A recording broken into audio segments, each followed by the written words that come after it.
Como eu dizia na introdução do programa, completam-se hoje 3 anos desde a invasão em escala completa da Rússia contra a Ucrânia.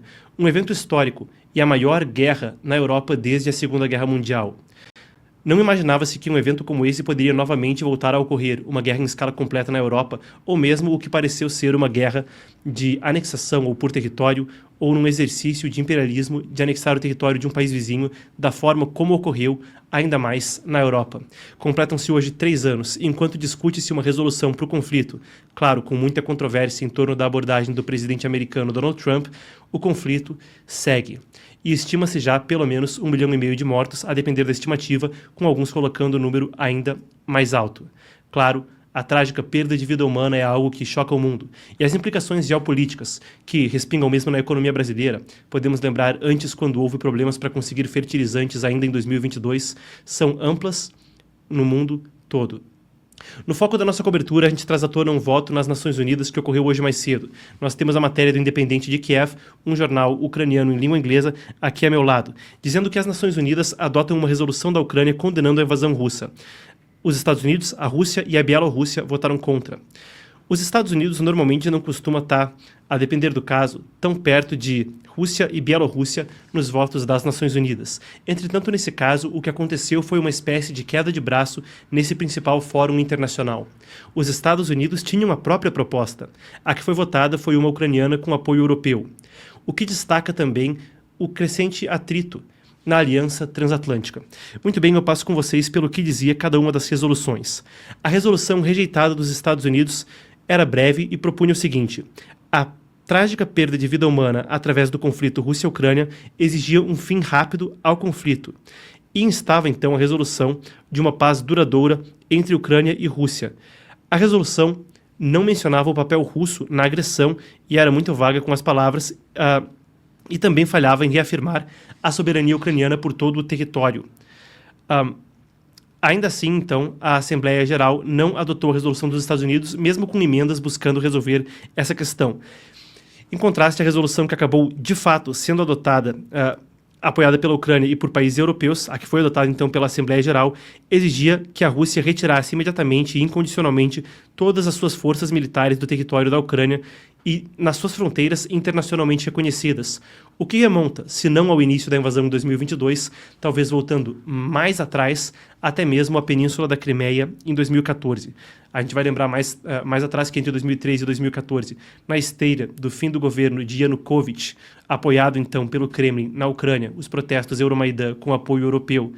E ainda, por fim, o que culminou naquilo foi então a anexação da Península da Crimeia pela Federação Russa.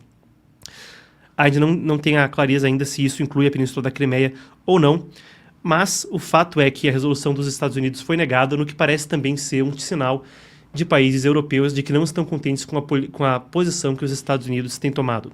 A gente vai dissecar mais sobre isso no programa de amanhã, então fiquem conosco, tem muito para a gente tratar hoje, enquanto a gente aguarda que Macron e Trump entrem ao vivo para uma coletiva de imprensa, e a gente vai expandir esse assunto conforme novos detalhes vêm à tona e conforme se aguarda também visitas tanto de Putin aos Estados Unidos quanto de Trump à Rússia.